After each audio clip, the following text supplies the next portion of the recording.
Pernyataan-pernyataannya bukan hanya menyerang pribadi mantan Presiden Jokowi, tapi juga mengandung insinuasi bahwa kampus sebesar UGM bisa terlibat dalam kebohongan akademik. Ini tuduhan berat. Ini bukan main-main. Dan yang menyedihkan, ia sampaikan tuduhan itu tanpa disertai bukti sahih, tanpa mekanisme akademik yang bisa diuji, hanya melalui obrolan YouTube dengan seorang figur kontroversial yang punya agenda politik pribadi. Tentu publik berhak curiga. Kenapa baru sekarang? Kenapa tidak bicara sejak awal? Apakah ini benar soal keberanian menyuarakan kebenaran, atau justru pemanfaatan momen ketika Jokowi sudah tak punya kekuasaan formal? Sejak kapan integritas ilmiah tunduk pada momen politik? Sejak kapan profesor menyebar kabar yang belum diverifikasi hanya karena merasa punya hak bicara? Ini bukan semata soal hak bicara, Pak Prof. Ini soal tanggung jawab. Dan kalau benar Anda punya bukti kuat seperti klaim-klaim Anda soal skripsi plagiat, skripsi tanpa nilai, tanpa tanda tangan dan sebagainya, maka seharusnya Anda tempuh jalur akademik atau hukum yang resmi, bukan membuat sensasi publik yang ujung-ujungnya ditarik kembali sambil bilang, tolong videonya dihapus. Maaf Profesor, jejak digital tidak bisa dihapus. Dan efek dari pernyataan Anda jauh lebih besar dari sekadar satu video. Anda sudah membuka keran fitnah, memberi bahan bakar bagi para penyebar hoaks, dan memperkeruh suasana di tengah masyarakat yang sedang belajar berpikir sehat. Pernyataan Anda tidak berdiri dalam ruang hampa.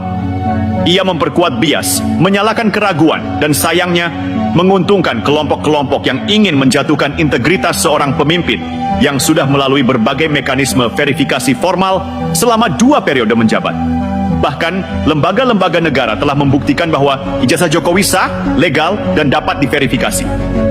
Apalagi yang ingin Anda ragukan? Dan satu hal penting, kita tidak bicara soal Jokowi sebagai pribadi. Kita bicara tentang efek domino yang ditimbulkan oleh fitnah publik terhadap sistem yang selama ini kita hormati, termasuk sistem pendidikan tinggi dan penyelenggaraan pemilu. Ketika seorang mantan rektor menyebut bahwa kampus bisa meluluskan seseorang tanpa skripsi, tanpa ujian, tanpa tanda tangan dosen pembimbing, maka itu adalah tuduhan terhadap sistem akademik itu sendiri. Kalau Anda percaya UGM pernah meluluskan seseorang secara ilegal, maka Anda punya tanggung jawab membuktikan itu secara akademik.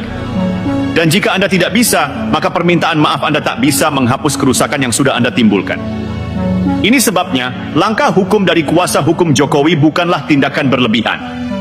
Justru itu adalah bentuk pendidikan kepada publik bahwa fitnah tidak boleh berlindung di balik gelar, jabatan, atau dalih kebebasan berekspresi. Karena kebebasan bicara bukan berarti bebas berdusta.